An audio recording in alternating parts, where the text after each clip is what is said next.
دجال ویچی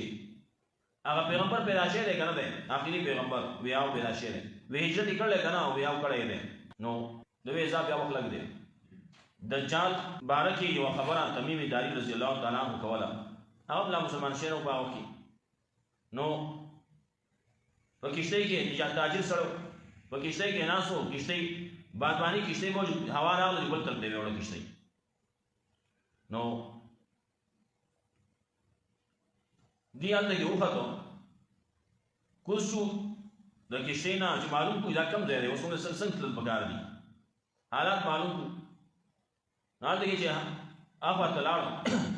یو خزا ببره هم دغه خزا او سره میلاو شو وې څوک چې ته پوښتنه وکړه یا دن لاړ شي کوټاوا دن لاړ شانګار جوړل یو سړی د زنجیرونو کې تړلې شعر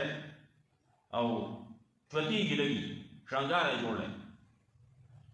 ناغه ځان خلاصي دا بځي کا مرغی او بل نور سيزونه دا کوم چې څنګه دي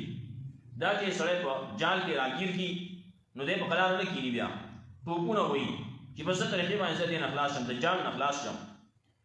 د دام نخلاص شم پنځره دا هغه کې ټوپونه وایي په څه طریقې باندې وځو خلاصېږم نو دم دا ټوپونه وایي چې خلاص شم لیکن الله رب عزت د طرف نه یو وخت مقرر دی هغه باندې به دې خلاصېږي راوځي وا ندی چې ولیدو نغلی شو نو تپوس یې وکړو کوم نه راغلی وی موږ د حجاز نه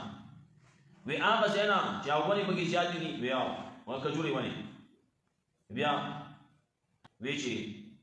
هغه پیغمبر پیدا شوی دی که نه دی آخري پیغمبر وی او پیدا شوی دی وی هجرت یې کړلی که نه وی او کړی دی نو د وی حساب بیا وخت لږ دی وخت لږ پاتې دی دې د هغه ځای نه بیا راووتل راغله مدینې ته راغی ایمان یې راوړ او دا خبره رسول الله صلی الله علیه وسلم ته وکړه نو رسول الله صلی الله علیه وسلم د ایمان نه وروستو د هلته کې په منبر باندې کېناو وی دې صحابو ته دا ټوله خبره ته وکړه تا چې کوم څه لیدلي دا ووایي ته نو تمیم داري رضی الله تعالی عنہ په منبر باندې دا خبره د صحابو ته وکړه چې داسې حال ما ولیدو رسول الله صلی الله علیه وسلم تپوس وکړو خلکو نه صحابو نه ما تاسو ته داسې تذکره کړله چې دا کنه کړي دجال باره کې هغوی او کړي ده وی دغه دجال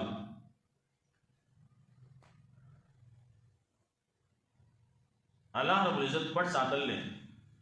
چا ته ښکاره کي اوس پسې خلک لګیا دي لیکن معلومیږي نه چې الله یې پټ کړي نو بعضې ځایونه داسې دي چې هغې ته هلته کې څه شی نشي تللی که جاز پته لګي نو جاز به کېږي که هلته کې څوک لاړ شي که هلته کې هر څه هغه هر څه ختمېږي